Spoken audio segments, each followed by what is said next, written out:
ராத்திரி 11 மணி. மழை தூறிக்கிட்டு இருந்துச்சு.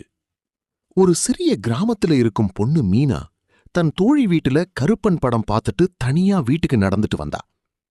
படத்துல வந்த கருப்பசாமி காட்சிகள் மனசுலயே ஓடிக்கிட்டு இருந்தது. சுற்றுல யாரும் இல்ல. காற்று சத்தம், நாய் ஊழையிடுற சத்தம். அவளுக்கு பயம் அதிகமாயிடுச்சு. ஐயோ, யாராவது பின்னாடி வர்ற மாதிரி இருக்கேன்னு அவ வேகமா நடந்தா. அந்த நேரம் தூரத்துல ஒரு குதிரை மணி சத்தம் கேட்டுச்சு. டங் டங்.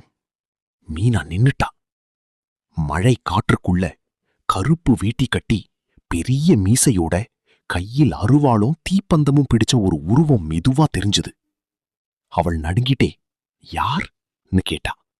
அந்த உருவம் அமைதியா சொன்னது, பயப்படாத தாயி, ஏன் பேரை சொல்லிட்டு வந்தவங்கள நான் பாத்துக்காம போவனா?